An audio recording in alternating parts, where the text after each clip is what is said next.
Overtime School of Wrestling, Psychological Skills Training, Energy Management by Coach Shannon as a part of the Overtime Sports Enhancement Seminars from the Overtime School of Wrestling in Naperville, Illinois, USA. What is energy management?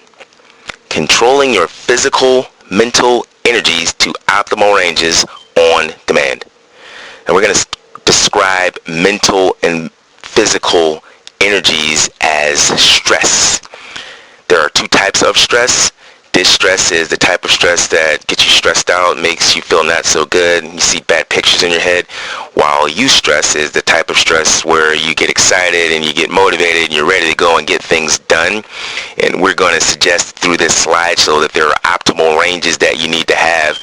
Maybe distress is at the far left of the spectrum and eustress is at the far right of the spectrum, and there are optimal ranges depending on your personality that you're going to be more to the right or more to the left. And we're suggesting that you can actually control those physical mental energies on demand, and when you're able to do that, now there's a higher likelihood that you're going to have better competitions. Of course, this is just a mental skill. You would need to have mastery of the basics of whatever you're trying to do. If it's Greco-Roman wrestling, you need to have a mastery of the basics and be able to execute those. If it's folk style wrestling, you need to have a mastery of the basics and you need to be able to execute those basic skills. If it's freestyle wrestling, again, you would need to have a mastery of all of the physical skills that are requirements of that sport, and then blend in this mental skill of energy management on demand, and then that, of course, you have a higher likelihood of increasing your ability with your end results. Components of energy management. What influences the energy range? What is your right level? Are you in control? Yes. We'll answer the last question first. You are in control, and the last slide is sort of suggested there. There are two types of, or two ranges rather. Far to the left, which we're going to call distress, and far to the right, which we're going to call eustress. That is the energy range that most of us are under control. What influences that energy range?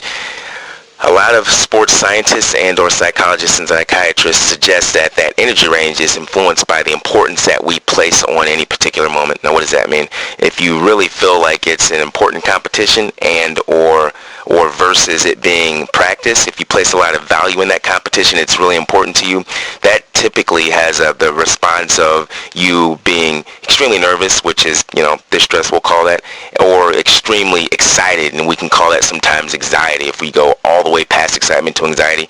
And that those are the things that influence the energy range, the importance that you actually place on something. A lot of times in practice, athletes don't have any importance on any, it doesn't really necessarily mean anything to them, while other athletes place a ton of importance on practice. So they may have the same energy range that they do in practice that they would actually in competition. So there's an argument that suggests that if you place the same amount of value that you do in practice and in competitions, you may necessarily be ready. Now, some athletes don't place any importance on practice at all, and they are amped up for the competitions, and they perform well because their perception of the competition is it makes them excited, while other athletes, their perception of the competition, it makes them extremely panicked. So the key is to find out what is your right level based on that last explanation there. If you place a lot of value on the competitions, now you've got to find out, okay, do I need to be further to the right or further to the left for me to compete at a high level? What happens sometimes is athletes will look at another athlete, and just because they need to be extremely excited, they feel like they need to be extremely excited, where really that may not be the case. And that's what happens a lot of times. You may follow what another athlete is doing, and you may not necessarily need to be that excited. And if you are that excited, maybe you're in the anxiety level, and you may need to be down a couple of notches. So most athletes need to figure out what their right level is, and they need to practice that in practice, in competition, in preseason. And then once you know what your right level is, you can start to control where that level is. Relaxation response techniques. Progressive relaxation. Now, these next 2 or 3 slides here, there are going to be several different techniques, and what I want to point out here is Just like physical skills and or wrestling skills, your coach may teach you, if you've been in the sport for longer than a year, your coach may have taught you, 10, 20, 30, 40 different types of techniques that all can be used in wrestling. And what happens 9 times out of 10 is each specific wrestler will individualize the techniques. In other words, they won't necessarily use all of the techniques. They will pick the technique that is more useful and more effective for them. And that's what I want to suggest with these relaxation response techniques. They're all useful, and you may have to find one that's better for you. Jumping right into progressive relaxation, essentially it's a systematic contraction and relaxation of the muscle groups, and you could start from your head and go down to your toes, or you could start from your toes and go down to your up to your head. You could start with your fingers and travel up your arm and go down through your body. Kind of the way you do it is up to you. The design of each muscle contraction and relaxation is for the contracted state to be from 4 to 6 seconds, and the relaxed state to be about double that amount, which is 8 to 12 seconds. And what the sports scientists suggest is when you're aware of how your muscle feels when it's contracted and you're aware of how the muscle feels when it's relaxed, now you can start to do that on demand. You can call up a contraction, and really when you tense up your arm, if you just do that right now, you're controlling that. Now when you relax it and you let it go limp, you're controlling that too. Now you just want to do it in a time period. If you do this through your whole body, now you have a really physical and mental example of when the muscle is contracted and when the muscle is relaxed. If you do this consistently, you're able to get your whole body in a relaxed state. And there are several different things that I'm going to say next that are going to help you with this process if you do it. One is you're going to need to practice it all the time. And it's going to take, probably 2 to 3 weeks just before it starts to feel good. And then over the course of the next 3 to 6 months, that is when you will be able to, really take hold of this and get it on demand, meaning you can do it in your competitions. Speaking of which, you need to first start this progressive relaxation technique in a non-distracted environment, probably in a quiet room. As you progress and as you get better, now you want to do it in a distracted room, meaning it could be in practice, and it can be in your practice matches, it can be in the preseason, ultimately it can be in your competitions. Then you want to move it into your qualifiers for the state tournament, then your state tournament, then your junior national tournaments, then the national tournaments, then the world championships. The progression is that you're able to do this on demand in all of your competitions. Relaxation response technique number 2, autogenics. Autogenics is a blending of 2 or 3 different types of psychological skills. Essentially, it's self-talk in a relaxed state. And how would you get in a relaxed state? You could use that last technique that we used, or you could use a breathing model technique where you're basically slowing down how many breaths are coming in and coming out. And when you're slowing down how many breaths are coming in and coming out, actually your heart rate slows down. And a lot of scientists, sports scientists, again, suggest that when your heart rate is slowed down, your body actually goes into a relaxed state. Essentially, when you're sleeping, you are in a relaxed state. Your heart rate actually does slow down. It's very difficult to sleep if your heart rate is fast, so you kind of see the similarities there. Again, this technique must be practiced repeatedly. Again, I'm going to suggest 2 to 3 weeks is you actually start to get a really good sensation. Over 3 to 6 months, if you employ this skill on an ongoing basis for that time period with the same sort of model that I suggested before. First do it in a non-distracted, quiet environment, then do it in a distracted, more noisy environment, then take it into the practice room, then take it into your practice match, then take it into the preseason, then take it into your competition season, then use it in your state tournament series, junior national tournaments, world championships, Olympics, etc.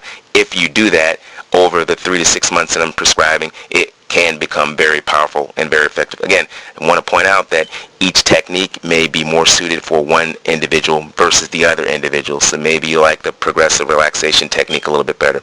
Maybe you like the autogenics techniques a little bit better. Or maybe you like some of these other relaxation response techniques.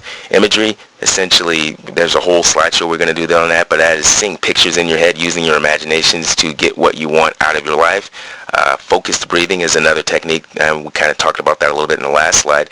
This is essentially controlling how many breaths are coming in and coming out. When you exercise, you actually are increasing the blood flow and your heartbeats and the breathing.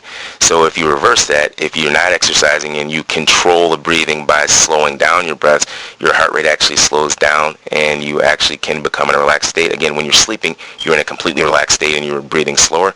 Stretching. this should happen before or after just about every single practice that you're doing, and part of the reason why you do it after practice, not necessarily before, is because your muscles have been in a contracted state the whole practice, and now you want to relax and you want to, loosen those muscles back up by stretching them.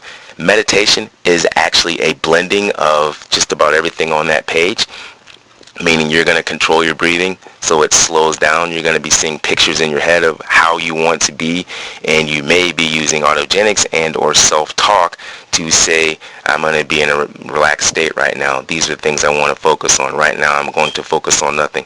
So meditation is an example of blending. Again, autogenics is another example of blending some of these relaxation response techniques.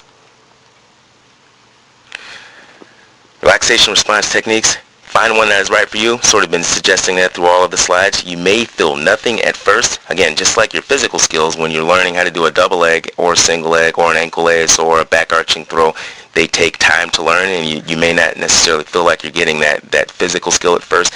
You're going to have the same type of responses with all of your psychological skills.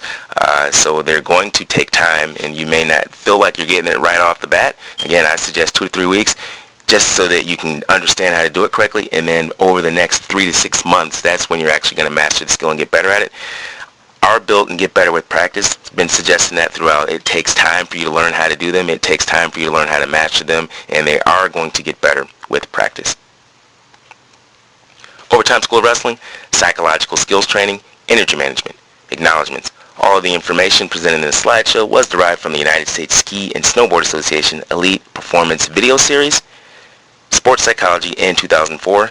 In the last slideshow, I suggested it was a video series, and now I'm going to suggest that it was also a CD-ROM. Not even sure if they make those anymore, but in 2004, they were making CD-ROMs, and a CD-ROM essentially is a super CD, which has video, and it has other resources like PDFs.